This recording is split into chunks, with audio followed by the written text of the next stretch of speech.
इस वक्त लाइन पर डॉक्टर तस्लीम रहमानी साहब हमारे साथ मौजूद हैं, जो लगातार तमाम मुद्दों पर बेबाकी से अपनी राय को रखते हुए नजर आते हैं।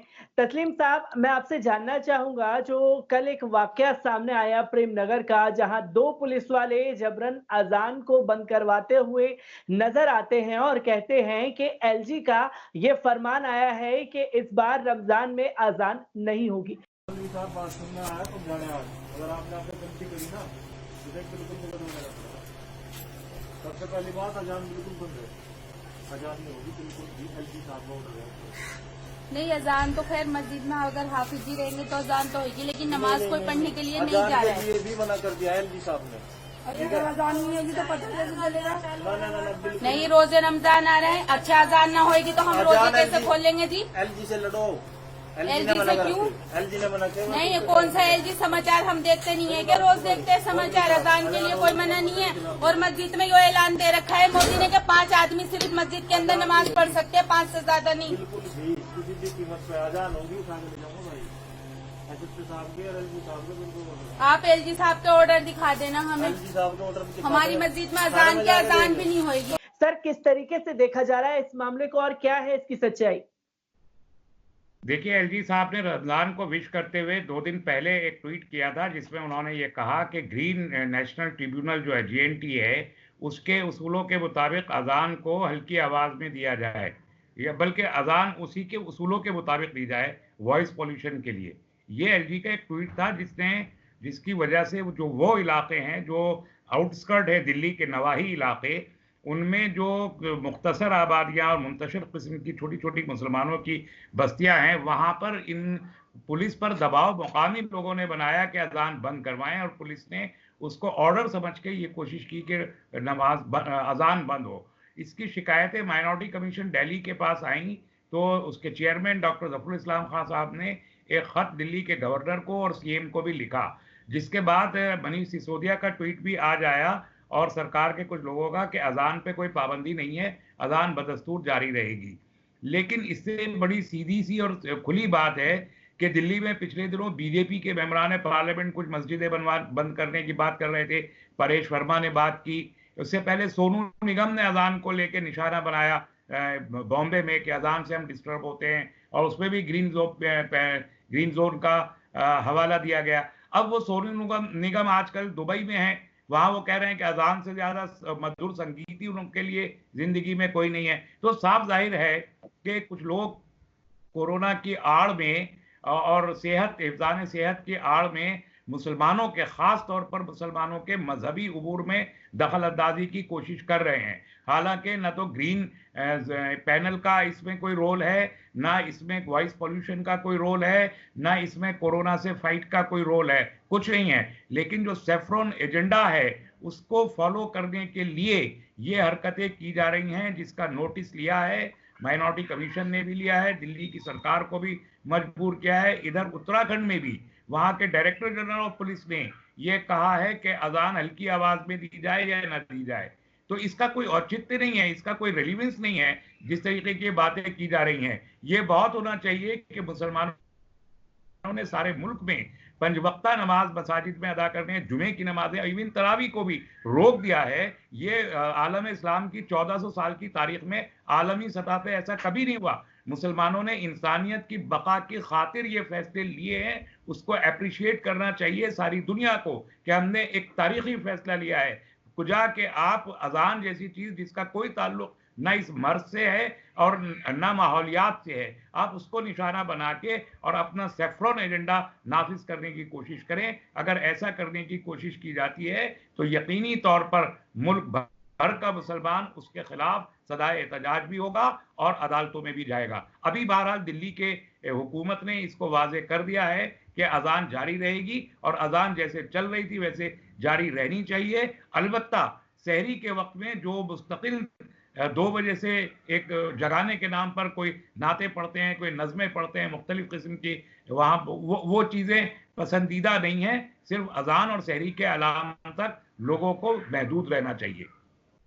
सर, इसी के साथ मैं ये भी जानना चाहूँगा, उन 2 पुलिसकर्मियों पर कोई कार्रवाई की माँग हुई है? क्योंकि लगातार हम सोशल मीडिया पर देख रहे थे कि लोग अमानतुल्लाह खान को ट्विटर पर टैग करके सवाल जानना चाह रहे थे। तो अमानत ने भी अपना बयान दिया कि ऐसा कोई ऑर्डर एलजी ने नहीं दिया है। तो क्या पुलिसकर्मियों पर कार्रवाई होगी जो इस तरीके का एक एजेंडा लोगों पर थोपने की कोशिश कर रहे थे?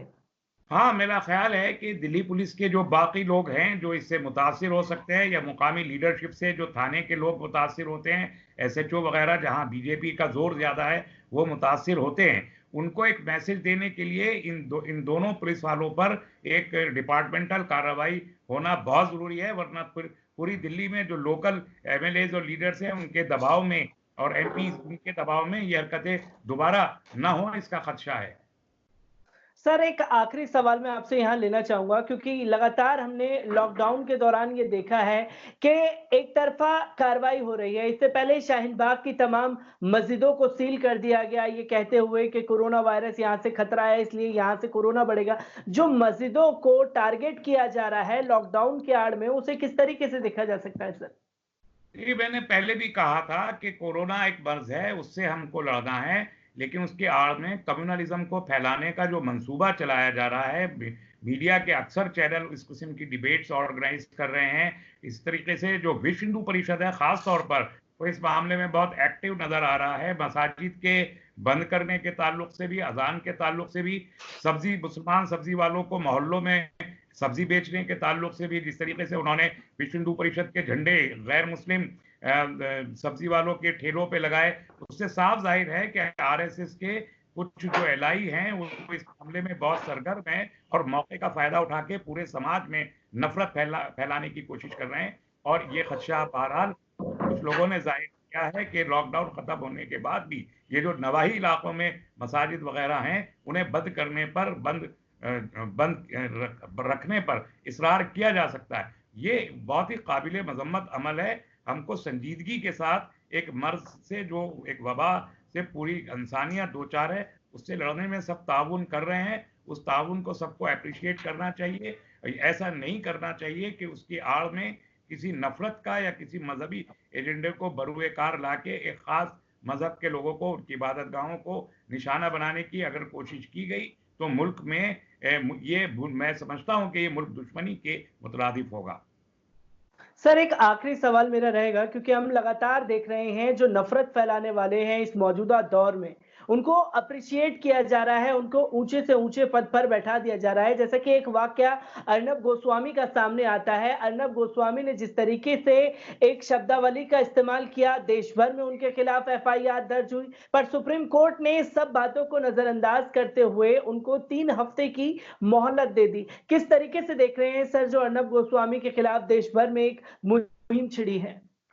नहीं, ये एक तशवीशनाक मामला है कि रात में 8 बजे उन्होंने सुप्रीम कोर्ट का दरवाज़ा खटखटाया, हालांकि कोई इमरजेंसी नहीं थी। उनके खिलाफ 150-200 के करीब एफआईआर मुल्क के मुख्तलिफ सूबों में हुई हैं और उस पर पुलिस को कार्रवाई करने में भी 2-3 दिन का वक्त था। लेकिन इतनी इमरजेंसी में रात को 8 बजे वो सुप्रीम कोर्ट में जाते हैं और सुप्रीम कोर्ट सुबह 10 बजे उनकी सुनवाई मुकर्रर करता है। फिर मुकुल रोहतगी जैसे जो सरकारी वकील, बहुत बड़े वकील हैं, वो उनके लिए खड़े होते हैं, पूरे बहस होती है और उसके बाद ये उनको 3 हफ्ते का वक्त दे दिया जाता है कि एफआईआर पर कोई अमल दरामद ना हो। और इस तरह बहुत सारे केसेस अभी पेंडिंग हैं सुप्रीम कोर्ट में। सीएए का केस पेंडिंग है, रिजर्वेशन इन इकोनॉमिकली बैकवर्ड केसेस का भी मौजूद है। खुद मीडिया के खिलाफ इस वक्त जो ये नफरत फैलाई गई है कोरोना के बाद, उसके लिए बहुत सारे केसेस हैं। जमीयत उलमा का केस मौजूद है मीडिया के खिलाफ, जिसको अभी तक अदालत में उसकी सुनवाई 2 हफ्ते बाद होनी है। इसी तरीके से जो कश्मीर का आर्टिकल 370 का है, वहां पर 6 महीने हो गए लॉकडाउन को, अभी तक उसको सुप्रीम कोर्ट ने नहीं सुना है। इतने सारे नेशनल इंपॉर्टेंस के केसेस को आप सुप्रीम कोर्ट अभी नहीं सुन रहा। लॉकडाउन के दौरान भी केसेस सुनने की तादाद कम हो गई है। आप दूर रहकर ऑनलाइन आप सुनवाई कर रहे हैं। ऐसे में ये केस में कोई भी ऐसी जरूरत नहीं थी कि इतनी इमरजेंसी में उसको सुना जाता। तो अगर एक पर्टिकुलर केस जिसमें कोई भी इमरजेंसी नहीं है उसे आप एक 10 घंटे के नोटिस पे सुन लेते हैं, और इतने इंपॉर्टेंट जिसमें करोड़ों लोगों की जिंदगी दांव पे लगी हुई उसको सुनने में सुप्रीम कोर्ट वक्त मांगता है। तो ये जो डिफरेंस है दोनों सुनवाइयों के बीच, ये अपने आप में तशवीशनाक है और बहुत सारे सवालिया निशान खड़े करता है।